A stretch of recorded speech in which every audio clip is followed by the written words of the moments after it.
Very adventurous indeed. When I was a kid, I always used to see teenage girls hanging out with their friends in shopping malls, cinemas, restaurants, or beaches. This made me inspired to have an outing with my cool friends.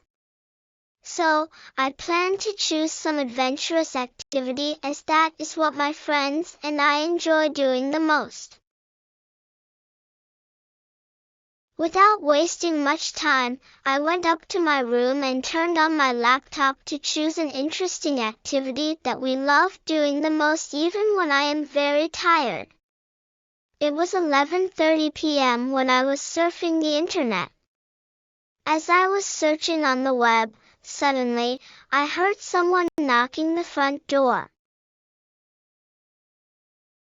I was terrified because there was no one home except me, a 14-year-old regular teenage girl sitting in her room with her expensive laptop turned on.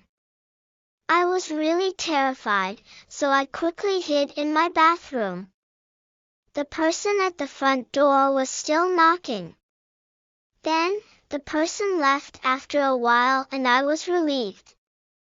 I quickly ran out of the bathroom and ran downstairs to my study room to take my hand phone and call my mother. Unfortunately, my mother did not answer my phone call even when I called her multiple times. I went up to my room again.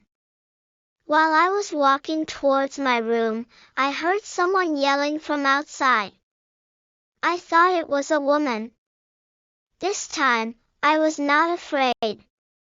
I took my baseball bat and went down to the doorstep.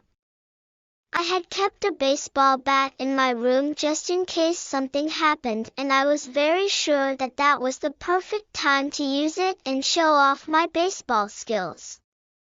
As soon as I opened the door, I crept out of my house. The sound of someone yelling got louder and louder as I walked closer to a big, tall, and shady tree in front of my neighbor Acey's house.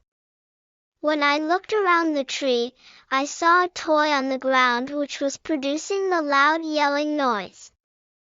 I picked it up and brought it into my house.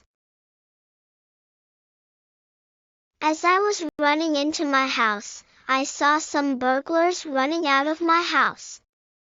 I had a big shock. There were two men wearing a black t-shirt with a black mask and a pair of black skinny jeans. I had a panic attack and almost fainted. But I kept running even when my knees were hurting so bad. I reached my house, holding the baseball bat in my right hand and the doll in my left hand. I saw three women watching television in my living room. They were watching a ghost movie featuring Taylor Swift and Joe Jonas. They looked unusual, though. I shivered when I saw them and felt like going to the bathroom. Their teeth were yellow in color, they were hairless, and they had one ear instead of two and four nostrils instead of two. I crept behind the big sofa which the three unusual women were sitting on. I was about to hit them on the head when I saw a big cockroach under the sofa which made me scream. The three women too screamed at the same time. I ran around the living room when they screamed at the same time because it was quite disturbing. Luckily, I managed to hit the three unusual women on their foreheads and they passed out the second I hit them. Then, I used my baseball bat to hit the doll to damage and spoil it. None of my efforts worked. The doll still had its original look. I stopped hitting the doll. Suddenly, the doll rose up into the air as if it was being possessed. The doll uttered a spell in its own language and water started pouring on me out of nowhere, which made me scream in fear. As I jumped up and opened my eyes, shivering, I saw that my mother had poured a pail of cold water on me. I had slept off while searching for an adventurous activity on my laptop. My mom left the room angrily. I learned a valuable lesson that day. I will never ever look for adventurous activities online when I am tired and sleep. I have had enough of nightmares.